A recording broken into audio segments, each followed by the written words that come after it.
오미크론 변이 확산이 빨라지고 있습니다. 이 오미크론의 우세종화가 눈앞에 와 있습니다. 그래서 정부는 여러 가지 심사숙고한 결과 앞으로 3주간 설 연휴가 끝나는 주까지 3주간 현행의 사회적 거리두기를 그대로 유지하고자 합니다. 사적 모임 인원 제한만 4인에서 6인으로 그렇게 조정하도록 하겠습니다. 이번 설 연휴도 고향 방문, 친지, 가족의 만남, 모임 자체를 자제해 주실 것을 다시 한번 요청합니다.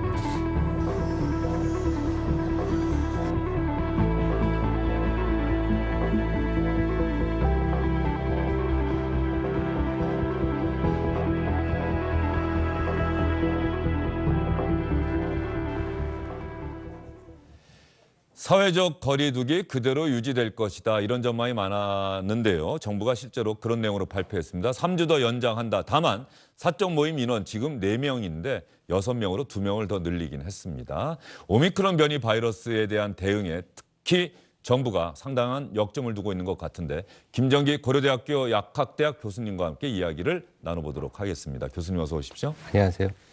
사적 모임 인원 2명 더 늘린 것 말고는 그대로 3주 더 연장하자. 이게 아마 설 연휴 때문에 좀 그런 건가요? 네, 그렇다라고 볼 수가 있습니다. 지금 기본적으로 방역 당국에서는 지금의 현행 거리두기 체계를 바꾸고 싶지 않다라는 기본적인 입장이 있습니다. 다만 이제 설 연휴가 되면 가족 모임, 그러니까 소규모의 가족 모임 그리고 부모님을 방문하는 등 이런 모임들이 필요하다라고 인지를 한 거고, 따라서 뭐 영업시간 제한을 풀거나 하는 방안들은 안 했고 단순하게 6명까지만 사적 모임을 늘렸다. 왜 6명이냐 이렇게 볼 수도 있는데 보통 뭐 다 그런 건 아닙니다만 지금 주로 이제 한 가정이 4명으로 구성되는 경우가 상당히 많거든요. 그러다 보니까 부모님 포함해서 6명 정도가 적당할 거다라고 판단을 한 것 같습니다. 예, 저게 참 고민이에요. 6명만 만나세요. 그러면 정말 설 연휴인데 가족이 뭐 친척까지 모이면은 당연히 6명은 넘길 수밖에 없고 이 가정 안에, 집 안에 저렇게 6명 이상의 인원이 있을 수는 있잖아요. 그렇죠. 식당을 갈 때는, 외부에 나갈 때는 저렇게 6명, 7명 이상은 안 된다. 6명까지만 된다. 네. 아니 뭐 지금 뭐 원칙적으로는 집 안에서도 6명까지만 가능하다라고 보는 게 원래 원칙입니다. 다만 실제로 각 가정마다 6명을 넘겼는지를 확인할 수 없는 부분은 물론 있습니다만 대원칙은 집에서도 6명까지만 만나라라고 보시면 될 것 같습니다. 코로나19 바이러스가 여러모로 이제 많은 분들이 좀 이 바이러스에 대해서 좀 답답해하고 화가 나는 게 자꾸 이렇게 잠재적인 우리를 뭐 어떤 방역 수칙을 자꾸 위반하는 사람으로 만들려고 하는 듯한 느낌을 갖고 있어요. 그러니까 설 연휴인데 가족과 만나는 것도 자제해달라는 정부의 발표도 물론 이해는 하는데 이게 또 이럴 때 아니면 못 만나고 벌써 2년이나 지나가고 있고 말이죠.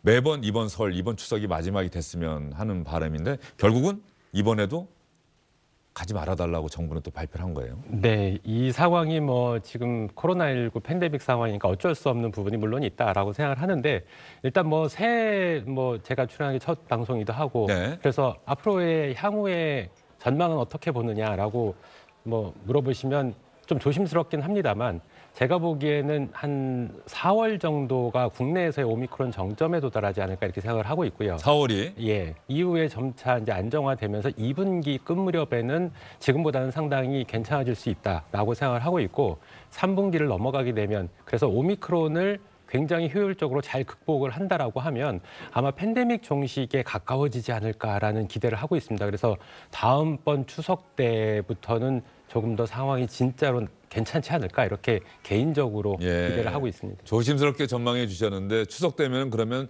마스크도 좀 적어도 실외에서는 벗을 수 있을까요? 실외에서 가능도 할 수 있겠다라는 생각을 가지고 있습니다. 그러니까 물론 오미크론 이후에 새로운 또 변이가 출현할 가능성은 충분히 있습니다만 오미크론보다도 병원성이 더 낮아질 가능성이 상당히 높거든요. 그렇게 되면 흔히 예전에 우리가 얘기했던 것처럼 감기나 독감 바이러스처럼 계절성으로 바뀔 가능성이 상당히 높다라는 생각을 가지고 있습니다. 예. 그러면 이 오미크론 변이 바이러스 이야기를 할 것 같아요. 아마 정부가 사회적 거리두기를 3주 더 연장하는데 결정적인 그 이유가 오미크론 변이가 아마 우리나라에서도 지배할 것이다. 델타를 밀어내고. 그런데 오미크론 변이 바이러스는 전염력이 정말로 엄청나다. 그래서 자칫하다가는 뭐 10,000명, 20,000명, 30,000명까지도 나올 수 있는 것 아니냐. 아마 이런 판단을 지금 정부가 한 거죠. 네, 그렇습니다. 지금 오미크론 같은 경우에는 이제 대전제는 오미크론은 피할 수 있느냐? 절대 피할 수 없다라고 생각합니다. 지금 중국 같은 경우에는 오미크론이 한 지역에서 한 명만 확진자가 나와도 인근 행정구역 전체를 봉쇄를 하거든요. 예. 이렇게 하면 중국에서는 절대 코로나19가 끝나지 않는다 이렇게 보고 있습니다. 그러니까 언제든지 그 해당 사회에 유입이 되게 되면 급속하게 확산을 할 거다. 그렇기 때문에 중요한 부분은 이걸 어떻게 이 산을 잘 넘어가느냐가 가장 중요합니다. 그러니까 지금 단계에서 오미크론이 크게 확산을 했을 때 하신 것처럼 뭐 최대 3만 명까지 신규 확진자 규모가 늘어날 거다 이렇게 예측을 하고 있고요. 물론 그 정도 전에 적절한 거리두기 방침이 또 강화가 될 거다라고는 보고 있습니다. 가장 중요한 부분은 일단 오미크론 자체가 델타보다는 병원성이 물론 낮습니다만 절대 신규 확진자의 절대 수치가 늘어나게 되면 그거에 비례해서 입원 환자도 늘어나게 되고 위중증 환자 늘어나거든요.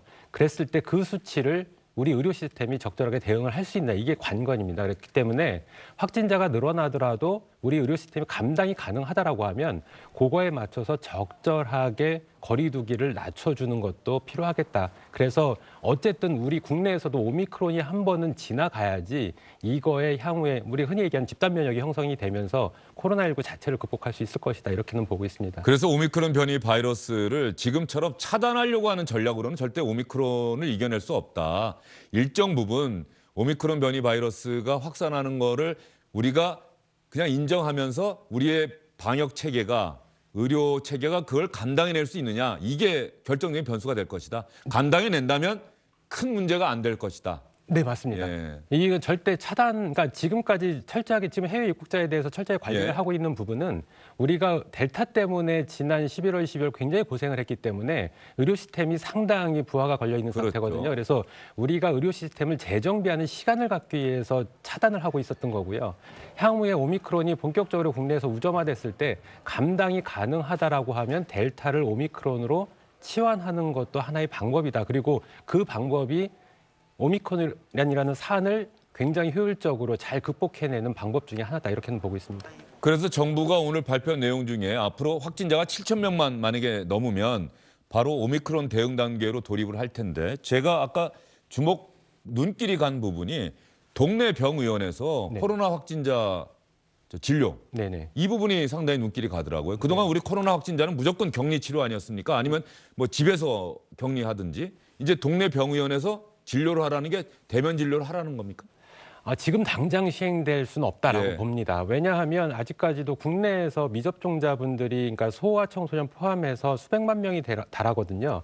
이렇게 동네 병의원에서 코로나19 환자를 직접 진료하거나 치료를 하게 되면 이 환경이나 병원 자체를 매개로 해가지고 미접종자들에게 그게 또, 전파가 될 수가 예, 있습니다. 그렇기 예. 때문에 1단계는 어떤 전담할 수 있는 대표적으로 지금 언급되는 게 호흡기 전담 클리닉 센터가 언급이 되고 있거든요. 그래서 제한적으로 허용을 지금은 공공병원을 위주로 해서 코로나19 치료를 하게 되는데 조금 더 확장해서 호흡기 전담 클리닉을 활용을 하고 향후에 정말 우점화가 돼서 뭐 더 이상 방법이 없다라고 하면 동네 병의원으로까지 할 수밖에 없습니다. 근데 가장 중요한 부분은 일단 차단을 그러니까 미접종자를 위한 차단 방법은 필요하다. 그래서 가장 중요한 게 미접종자분들이 접종을 받으셔야 되거든요. 그래서 지금 노바백스가 그 하나의 열쇠가 되지 않을까 네. 저는 개인적으로 기대를 하고 있습니다. 노바백스가 부작용이 상대적으로 적다. 그럴 걸로 이제 예. 플랫폼상으로는 그렇게 예측을 하고 있고요.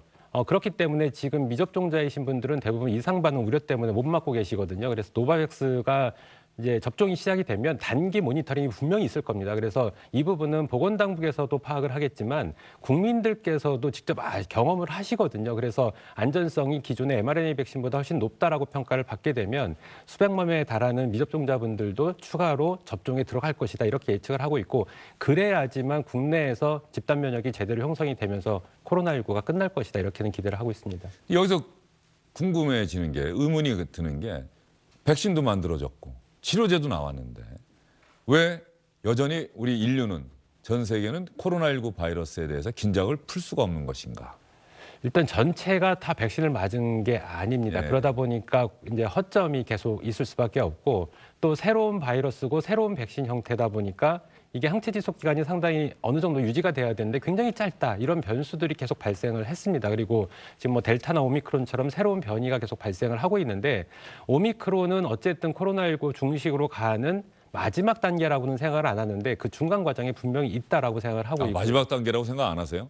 또 다른 새로운 변이가 분명히 등장은 합니다. 그러면서 기존의 백신을 더 회피할 수 있는 그런 변이 바이러스가 등장을 할 걸로 예측을 하고 있고요. 다만 병원성이 오미크론보다도 더 낮춰질 거다 이렇게 예상을 하고 있습니다. 새로운 변이 바이러스를 그동안의 어떤 법칙이나 이런 걸 보면은 전염력은 더 높아질 수는 있지만은 그만큼 위험도는 상대적으로 좀 떨어지는 네네 맞습니다. 이런 추세다. 바이러스가 그렇게 생존해 나간다. 네, 그게 진화론상으로 그렇게 생존해 나왔거든요. 그러니까 예. 앞으로도 코로나19도 그럴 것이다 이렇게 예측을 하고 있습니다. 교수님이 오늘 말씀해 주신 내용 중에 희망적인 부분 4월이면은 어느 정도 우리가 4월이 정점. 4월이 되면 정점 오미크론 변이 네, 바이러스 네, 네. 정점이 될 텐데 네. 그 이후 5월, 6월 꽃피는 5월이 되면은 어느 정도 우리가 좀 지나갈 수 있지 않을까? 안정화되면서 예. 서서히 이런 방역 조치들이 완화되기 시작할 거다 이렇게는 보고 있습니다. 그래서 조금씩 예전의 일상으로 돌아가는 게 시작돼서 추석 때가 되면은 상당히 좋아질 가능성이 높다 이렇게는 예측을 하고 있습니다. 교수님 말씀대로 되기를 기도하겠습니다. 네. 예, 오늘 말씀 잘 들었습니다.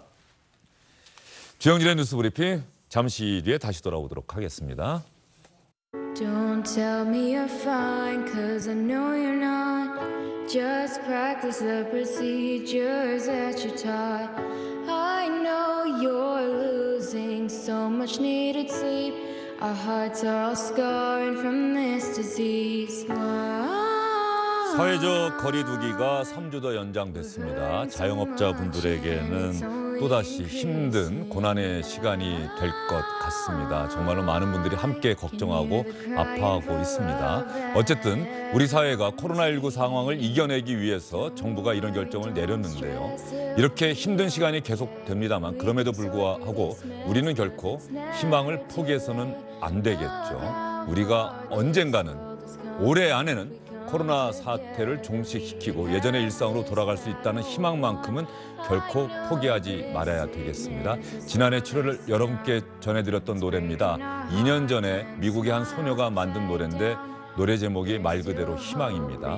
아무리 힘들더라도 우리는 희망을 포기해서는 안 돼요. 나지막하게 우리에게 속삭이고 있습니다.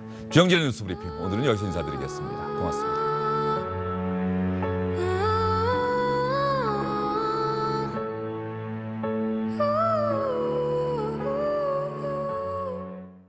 안녕하십니까, 주영진입니다. 더 많은 뉴스와 라이브 이벤트를 보고 싶으시다면 화면 오른쪽을 눌러서 구독해 주시기 바랍니다. 저희 SBS 앱을 다운로드 받으시면 뉴스 속보 알림도 받아보실 수 있습니다. 텔레비전으로도 SBS 뉴스, 유튜브로도 SBS 뉴스 잊지 마시기 바랍니다.